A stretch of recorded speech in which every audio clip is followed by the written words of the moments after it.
Autosportul a apărut din dorința de a merge repede, de a arăta cuiva că tu poți să mânuiești un automobil. Cineva vrea din punctul A în punctul B să ajungă repede, cineva vrea să ajungă frumos acolo.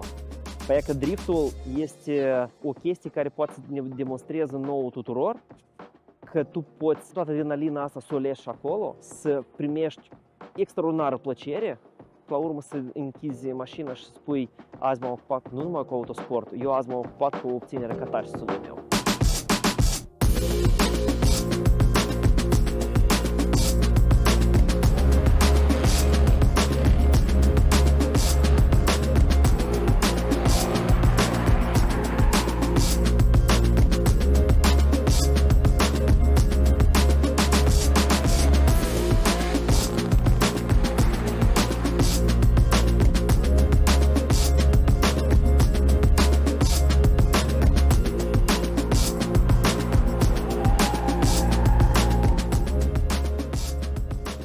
Изначальная идея была, наверное, года 3 назад, когда у них был только Cars and Coffee на T-Rex-арене. Да, T-Rex-арена была тогда. Да, но не ожидал, что мы соберемся, приедем, где-то 60-70 мотоциклов у нас было. Мы приехали, поддержали Cars and Coffee, которые организовывали автомобилисты. И почему бы не поддерживать друг друга на мероприятиях? Такой небольшой тандем для того, чтобы показать людям, что такое ответственный водитель, как это все должно проходить правильно. То, что вы видите в городе, то, что происходит, то, что должно происходить на специально подготовленной площадке, на специально подготовленной технике, как мото, как авто.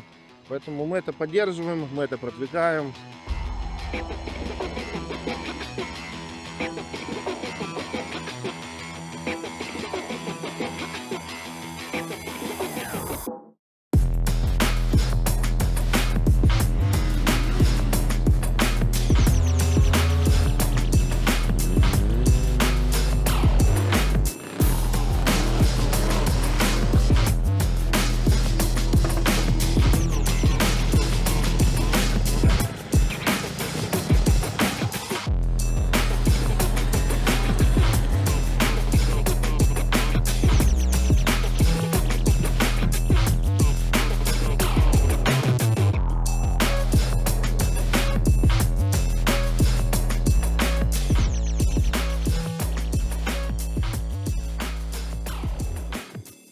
Ca să facem driftul mai popular în Republica Moldova, eu cred că trebuie să schimbăm atitudinea populației în general, să scoatem din capurile lor dogma că driftul asta e rău și asta e la cerc la Parcul Afgan, pentru că asta este un sport, într-adevăr, foarte frumos și foarte interesant.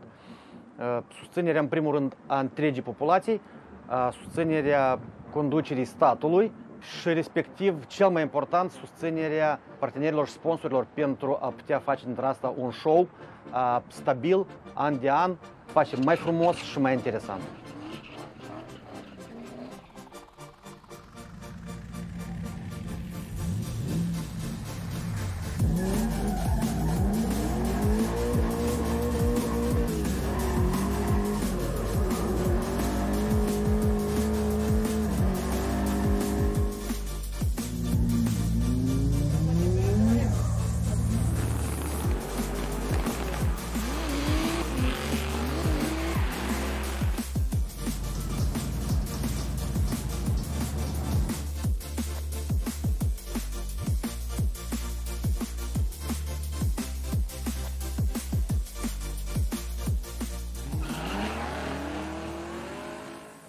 Pentru a atrage fani și oameni care împătimesc asta, ar fi în primul rând promovarea acestui sport, cât și la radio, cât și la televiziune, cât și în social media. Ar fi un pas important. În al doilea rând, cred că ca să ai un fan adevărat, cred că îl primi odată într-o mașină de drift și el după asta e fan pe viață pe acest спорт. Почему ты решил заняться дрифтом и зачем оно тебе надо в такой дождь? Потому что один раз меня прокатили и мне понравилось. Теперь я в этой теме. А давно? Ну, 3-й год. Sincer, doi, cred că ar fi un video, un film care ar arăta că băieții ăștia fac sport, că este greu de a face acest sport că este greu de a controla aceste automobile, că este nu numai faptul că pui mâna pe volan, dar trebuie să te pregătești foarte, foarte bine înainte de a face aceste virajuri extraordinare.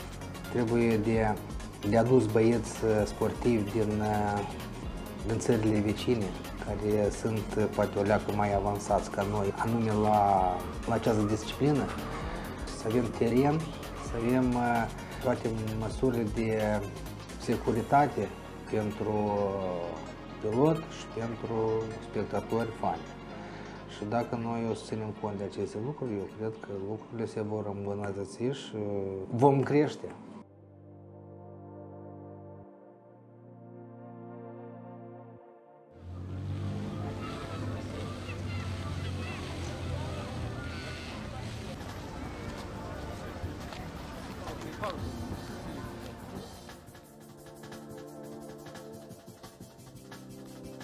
Suntem la Portmol, facem prezentarea piloților de drift din Republica Moldova, România și Ucraina. V-ați luat în gădul много găstei, da? Foarte mulți. Ca anii trecuți, foarte mult. Începutul este foarte fain, așa că eu cred că o să avem un an competițional foarte fain aici în Chișinău și cu cele 4 etape deja stabilite, la final, în toamnă, vom avea și un campion în adevăratul sens al cuvântului, campion național al Republicii Moldova la drift. Este o chestie care ne dorim toți.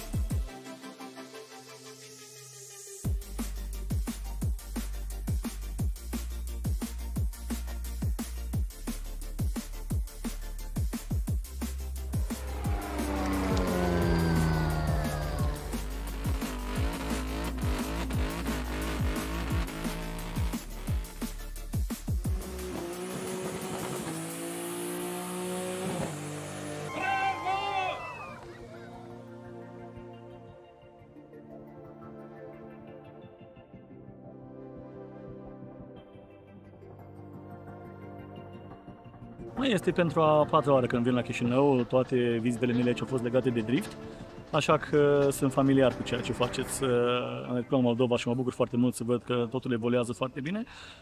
Eu vin tot timpul aici în calitate de arbitru și comentator, deci nu voi concura oficial în etapa asta. În schimb, îmi face mare plăcere să vin și cu mașina mea de concurs pentru câteva teste și câteva ture demonstrative. În ultimele 6 luni, de la ultimele etape de anul trecut până la prima de anul ăsta, este o diferență foarte mare și mă bucur să văd că totul se îmbunătățește și sunt convins că în scurt timp acest sport va crește foarte, foarte frumos și poate avem și noi puțin ajutor și ne bucurăm să-l oferim. Тебе то, что происходит в Молдове у нас в стране последние пару лет. Молодцы, начали развиваться, почему нет? Это же хорошо, когда развивается автоспорт, это только хорошо и положительные эмоции у всех. Смотри, сразу все машины начали себя приводить в порядок, все хорошо. Самое главное, чтобы кайфанули все от гонки, от происходящего этапа и все. Получить удовольствие.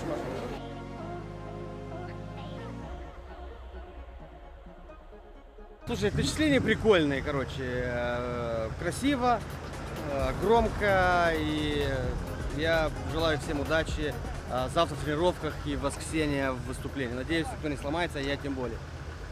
Хотя там есть заборы новые бетонные привезли.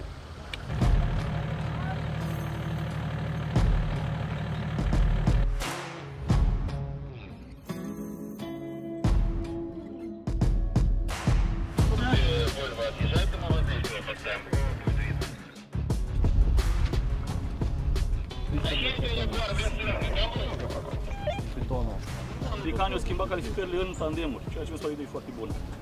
Așadar, aveți startul, da? Liderul este pe partea stângă, cu șicană, obligatoriu faceți șicana. Asta îi va da șansa chaserului să fie aproape la inițiere. Asta este rolul șicanei. Să continui mersul până aici, să nu te oprești aici în loc. Sunteți pilot, ați înțeles? Da. Mă bucur.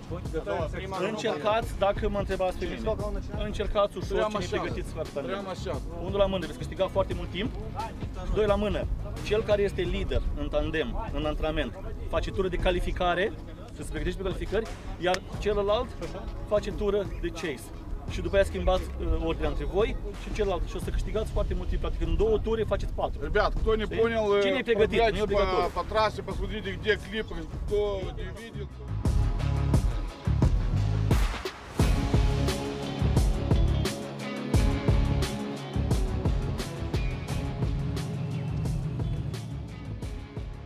Driftul este o pasiune. În primul rând o fac pentru însăși acțiunea sau pentru procesul acesta. Îmi dă o satisfacție enormă, anume emoțiile acestea când văd că mi se primește mai bine, adică îmi îmbunătățesc abilitățile de conducere în derapaj.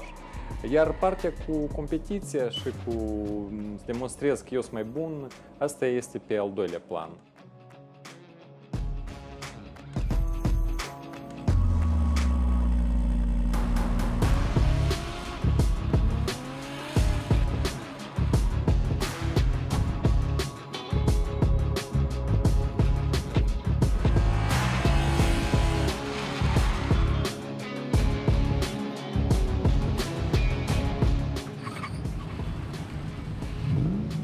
Хорошая трасса, но надо дуть больше в колеса.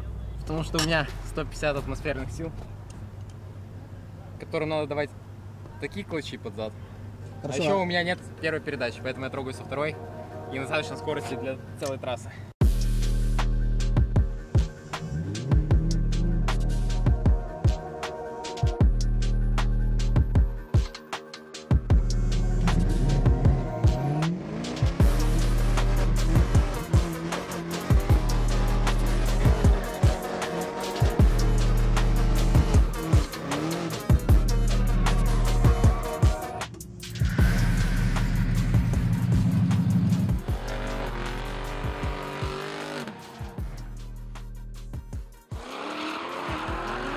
Eu fac ce fac pentru că eu iubesc să fac asta. Asta e viața mea, asta e un punct foarte important pentru mine, pentru că eu primesc foarte multe emoții. Nu contează, într-un top 8 particip în etapă sau doar trec antrenamentele, asta îmi dă foarte multe emoții pozitive, care pe urmă îmi dă stimul de viață și un scop.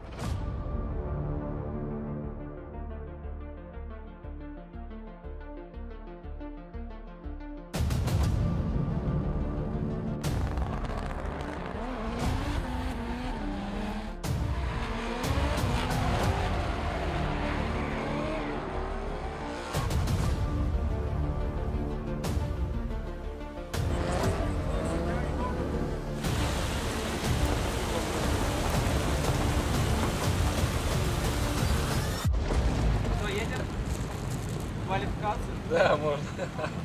Ты хочешь сказать, что дождь кому-то когда-то помешал? Нет. Пожалуйста.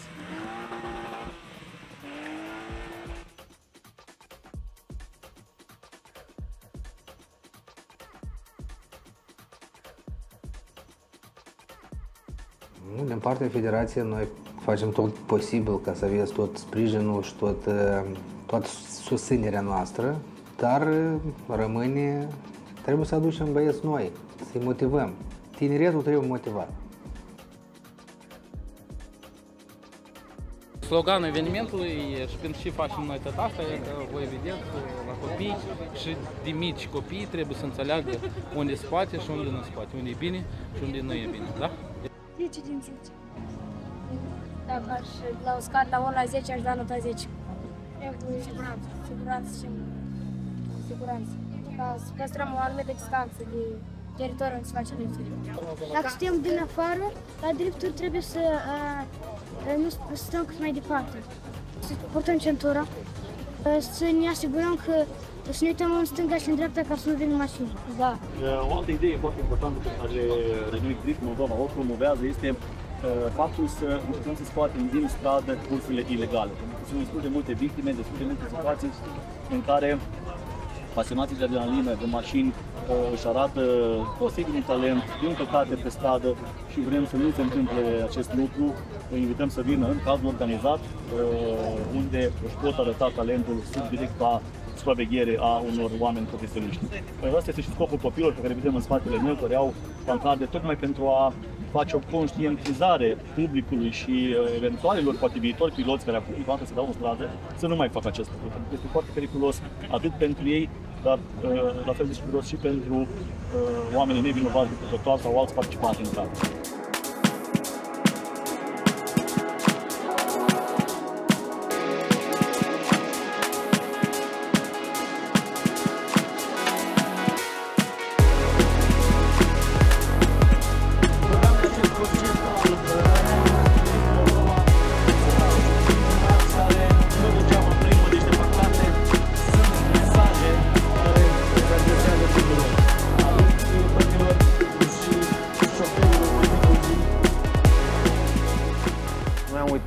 mai important că noi trebuie să creștem o generație de copii care să aibă niște aspirații, să aibă niște visuri, să aibă unde spre ce tinde și să gândească la niște hobby-uri decât să vrei să ducă fiecare tânăr să ducă la undeva la lucruri peste hotare.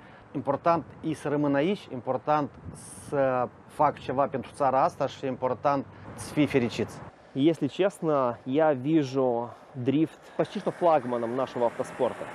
Почему? Потому что то шоу, которое делают на таком коротком треке, на таком маленьком пространстве, это по факту все, чего мы ждем от автоспорта. Это дым, это шум, это красивые машины, это обалденные спортсмены, и это все, что происходит между этими этапами. А что именно? Ваши дети, через которых мы вместе показываем, что автоспорт может быть безопасным и должен быть безопасным в нашу страну.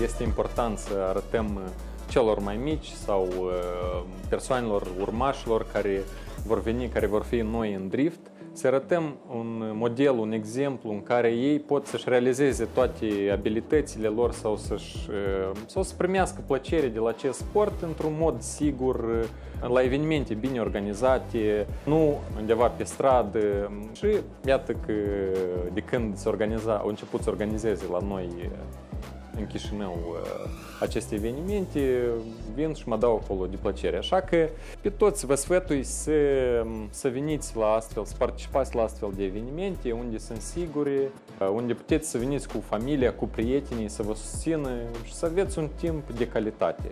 Și desigur că să faceți o parte dintr-o comunitate de entuziaști și de pasionați de cultura automobilistică și de autosport.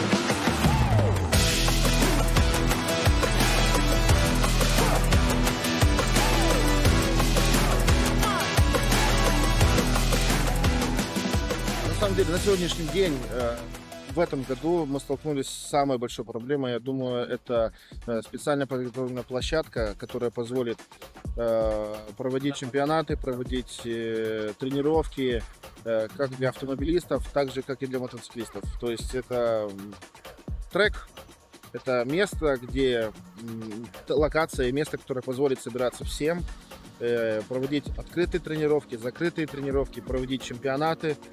И тем самым мы всех шумных людей из города соберем в одном месте и будем показывать, как это нужно делать правильно. Потому что многие думают, что ты купил себе машину, либо купил себе мотоцикл, и вот тебе город.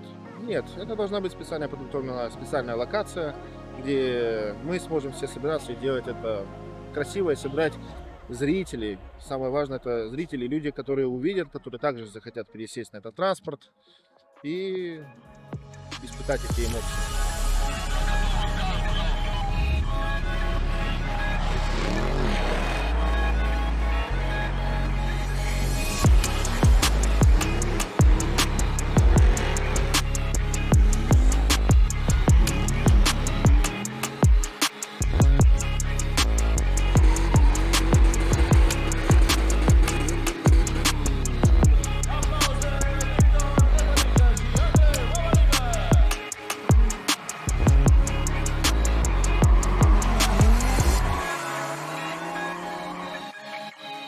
La sigur, numărul 1 este un teren adecvat pentru a practica acest sport, de dorit la standarde FIA, iar 2 ar fi finanțare de către niște promotori, posibil chiar în legătură cu Ministerul Afacerilor Interne, în care să fie arătat că, uite, aici facem sport, acolo facem nebunie, aici vă permitem, acolo vă arestăm mașinile.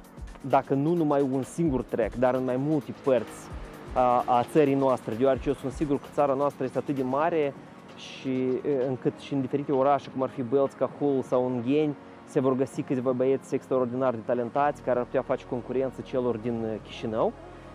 Și aceasta o demonstrează alte autosporturi pe care le avem, alte discipline care le avem, cum ar fi autocross-ul sau off-road-ul, care se petrec în diferite părți. Deși ne ajută și deși nu numai driftul, da? Adică și off-road-ul tot. Așa cum la drift și cei de la Jeep Travel sunt lângă noi tot timpul și ne ajută, e normal și frumos ca și noi de la drift să facem, să susținem. Așa cum și tu ai venit încoace, nu puteam eu să rămân acasă în România și să nu-i ajutăm pe cei de la Jeep Travel să-și facă finala națională de campionat și să încheiem anul așa cum trebuie, împreună, într-o zonă chiar foarte frumoasă de asta.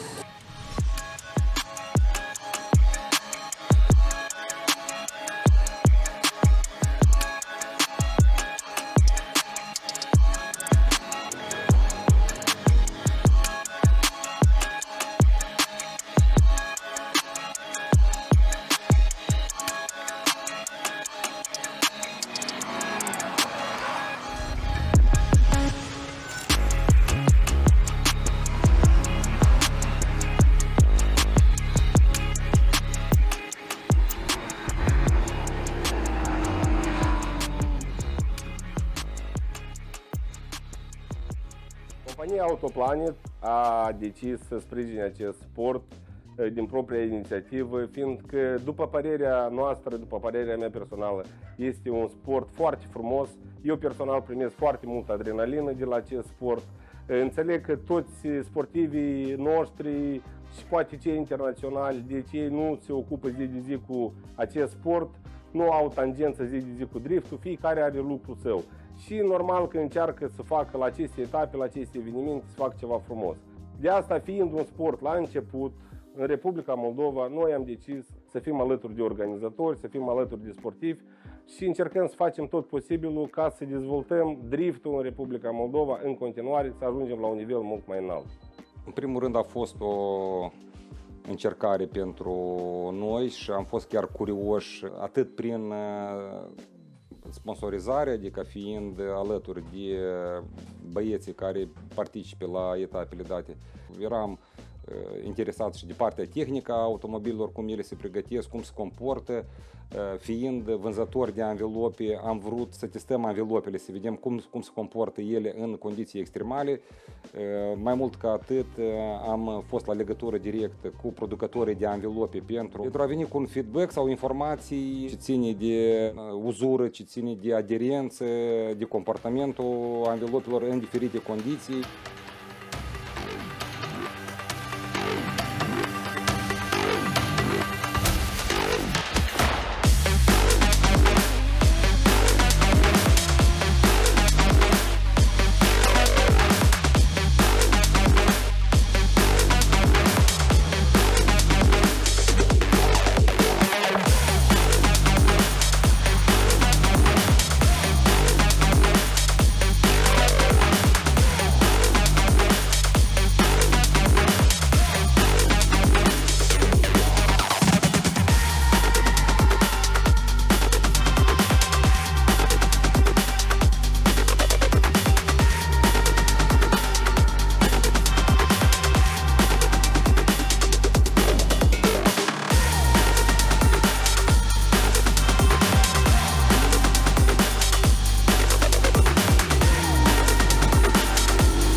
из-за того, что мы такой конфиг сделали. Это совместная разработка Славы. И, собственно, я там тоже принимал участие. Ну, 2 года назад этот конфиг придумал я. Еще на T-Rex. Тут бетон просто поближе сделали. Mașinile simple, traseu public. Vă închipuiți ce s-a întâmplat dacă ei s-au tamponat în betonul ăla și în curele și în scaune speciale. Ce s-a întâmplat cu drum public? Faceți-vă concluzii, băieți. Și nu vă cătăiți prin oraș și faceți probleme în alții.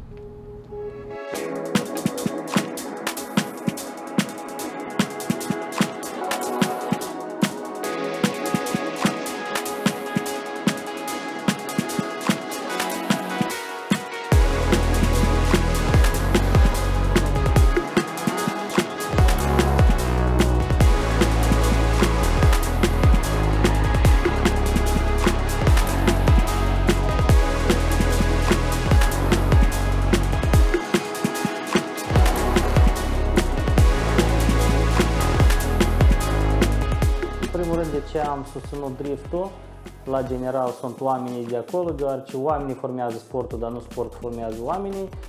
Și de ce ne-am implicat anume să ajutăm persoane din drift și să pregătim mașina, deoarece singuri suntem din autosport, știm cât este de complicat să faci o echipă competentă care să poată ajuta, o echipă care uneori jertfesc timpul propriu, timpul familiei, dar stau până la sfârșit și e nevoie uneori de o noapte înainte de competiții să pregătești mașina bine, că tot timpul nu-ți mai ajunge timp.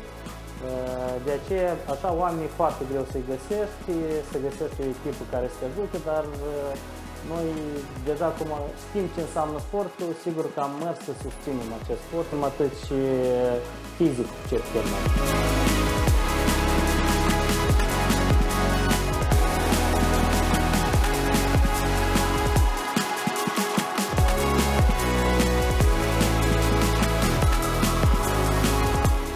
Ce schimb despre că asta e un hobby de mic copil, care eu de mic iubesc mașinile și cred că e hobby-ul meu ăsta. Dacă aș vrea tare, de exemplu, fata mea să participe măcar ca spectator, în primul rând, care e interesant. Și dacă pe viitor poate și posibilități și poate ca un sponsor, de ce și nu. Și adică aș să uită nu la ăștia numai tineret, dar să uită și așa care au fost cândva piloți. Adică și că tot să mândresc, știi?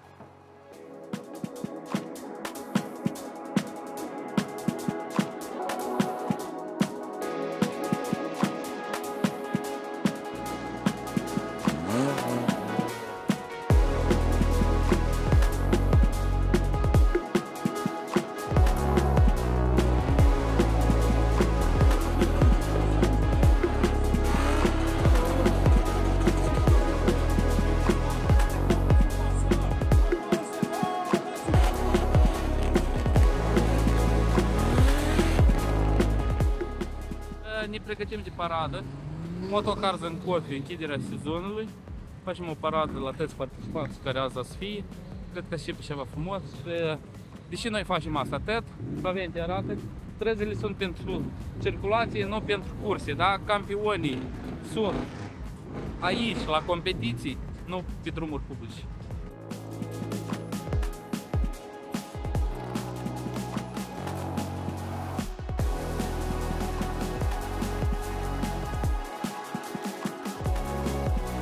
Am hotărât să fim parteneri din cauza că nouă ne place acest sport. Suntem cu Daniel, organizatorul, suntem în relații foarte bune. El are încredere în noi, noi avem încredere în el. A fost o sărbătoare pe cinste și mai așteptăm de genul ăsta.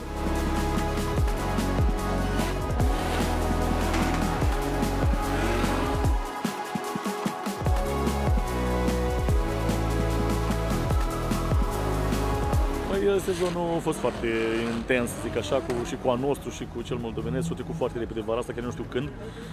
Am venit la fiecare etapă aici și mi-a făcut plăcere de fiecare dată. Au crescut foarte bine fiecare etapă, de la etapă la etapă, s-au dus îmbunătățiri, ceea ce e normal și foarte bine. Și astăzi, la final, au fost, în afară de vreme, care ne-a cam năcărit un picuț, dar și așa s-a putut vedea public și nu a venit și a văzut o finală de calitate cu piloți din Moldova și din Ucraina. care s-au duelat chiar aici pe arenă și au făcut un spectacol foarte fain. Publicul a fost prezent chiar dacă a plouat și finala s-a desfășurat exact cum trebuie, fără incidente majore, fără niciun fel de problemă, numai cu voie bună și cu sportivitate.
Pentru ce noi facem ceea ce facem?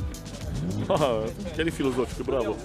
Eu spun din punctul meu de vedere, sau fiecare face același lucru. E vorba de trigger, de cârliu care te trage în direcția pe care o alegi și fiecare are unele pasiuni și atunci e foarte important să-ți urmărești pasiunile și recomand tuturor care au vreo pasiune și poate nu au curaj să apuce, să intre în acea pasiune, să facă, să încerce totuși, pentru că e mult mai fain să trăiești nu doar între serviciu și casă, ci să-ți faci și plăcerile vieții și pasiunile, care ele sunt acolo și te trag și te macină, dar e important să te duci spre ele, să le îmbrățișezi și să mergi mai departe împreună cu pasiunile tale, pentru că vei fi și mai sănătos și puțin psihic, cu сигуранță. Ты знаешь, это просто так же мне задавал не один человек. Слушай, зачем тебе это надо? Зачем вообще вы все это делаете? Вы же на этом не зарабатываете. Это же занимает кучу времени свободного. Ребята, вы себе даже просто представить не можете. Когда вы просто приходите на мероприятие, вы видите уже просто готовую картинку, да? Вот она, готовая картинка. Вот люди тут катаются, люди тут ходят, люди тут может покушать, попить, отдохнуть, увидеть шоу, увидеть выступления, покатать детей. Абсолютно разные, да? Это занимает такое колоссальное количество времени, что я и сам себе задавал этот вопрос. Но если это не будем делать мы, то кто это будет делать? Давай так. Это то, что доставляет мне душевное удовольствие. Я очень рад, что, допустим, касаемо нашего сообщества, очень много ребят подсоединилось, им нравится наша, давай так назовем, это идеология, да? Им нравится идеология сообщества, что мы делаем, как мы делаем. Нам очень нравится то, что происходит со стороны автомобилистов, то, как они проводят свое время, то, как они показывают, что у них должно быть, как у них должно быть. И мы будем продолжать это делать. Я буду это продолжать делать. Ребята, с которыми состою в сообществе, также неравнодушные к тому, что происходит. Поэтому я не могу тебе дать точный ответ, почему я это делаю. Я уже дошел до той кондиции, наверное, что я не могу без этого. Это какая-то часть меня, которая внутри меня говорит, что это нужно продолжать делать, чтобы сделать это, довести до какого-то уровня, до уровня трека, специальной локации, где мы потом сможем приходить, тренировать своих детей, которые вырастут, да, и передавать это дальше и развивать это дальше. Наверное, для этого. Când și tu ai acceptat să vii să ne ajuți la Chișinău și ca comentator la driftul din Republica Moldova? Nu mi-am pus niciodată întrebarea de ce vin. E cumva natural. Sincer, îmi place foarte mult modul de organizare, oamenii pe care îi găsim și nivelul care crește. De fiecare dată îmi place să vin, să pun în evidență ceea ce e frumos, iar ce se întâmplă aici chiar e frumos. Piloții vin tot mai tare, sunt tot mai bine pregătiți și mai mult de atât aduc și o atmosferă bună pentru publicul ăsta frumos, pentru că venim pentru două lucruri, pentru evidențierea piloților și pentru public, pentru spectatori. Și cu organizarea asta faină n-are cum să nu-ți placă în Chișinău la etapele Dynamic Drift Moldova.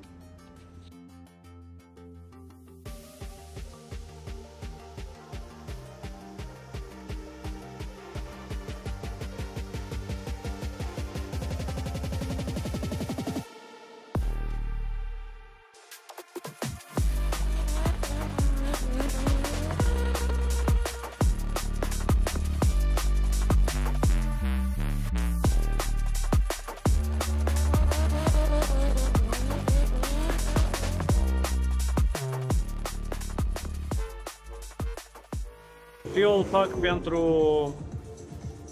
a întări și a fortifica relațiile între oameni.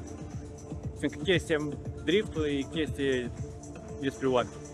Nu e chestie despre cum unii își fac impresia că drifterii sunt niște milionari sau că e sport royal la nivel de casă nobile, nici pe departe.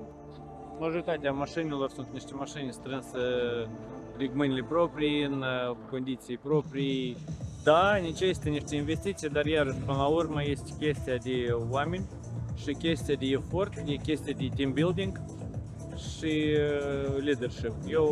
Eu fac pentru asta, eu fac pentru ca să arătăm exemplu că se poate făcut lucruri frumoase, organizat, aranjat.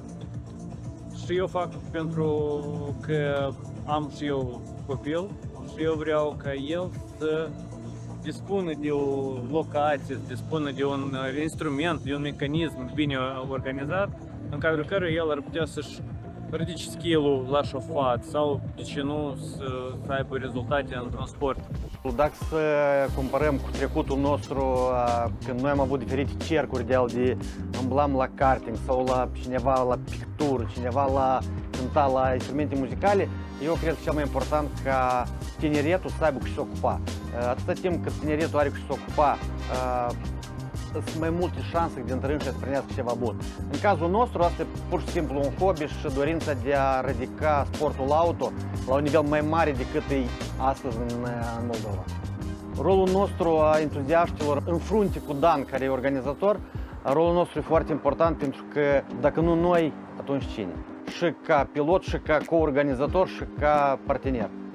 Вообще я, по сути, как бы счастливый человек, да? Но это меня дополняет, и это делает так, что окружение моих людей, которые также этим занимаются, дополняет меня, и я дополняю их, или наоборот, я не знаю, как это работает. Но мне нравится, что мы смогли объединить мотоавто в один какой-то такой проект, и мы можем приходить друг к другу и поддерживать. И то, что происходит, это когда ты смотришь после этого либо прямую трансляцию, пересматриваешь, да, либо фотоотчет, ты видишь массу восторженных лиц, которые ни разу этого не видели, и на это смотрят немножечко с другой стороны. И когда ты понимаешь, что это работает, и люди начинают относиться к тебе и к твоим соратникам по-другому, я думаю, это стоит того.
Dacă cinstit, nici nu pot să mă exprim corect, nu știu, e ceva dinăuntru care cred că trebuie cineva să facă asta. În primul rând a fost o mare problemă cu tot ce se face pe drumurile publice. Pe urmă am văzut undeva în YouTube și asta drift și îmi place driftul să-l văd. De 3 ani organizez driftul și de 4 ori m-am dat ca pasager, da. N-am simțit mult drift, dar îmi place să-l văd cum arată asta tot.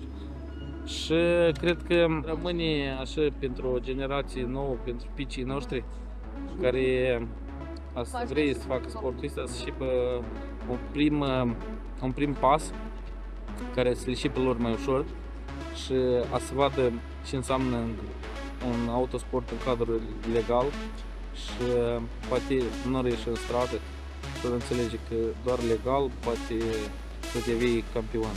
Pentru că campionii sunt pe circuit, nu pe drumuri publice.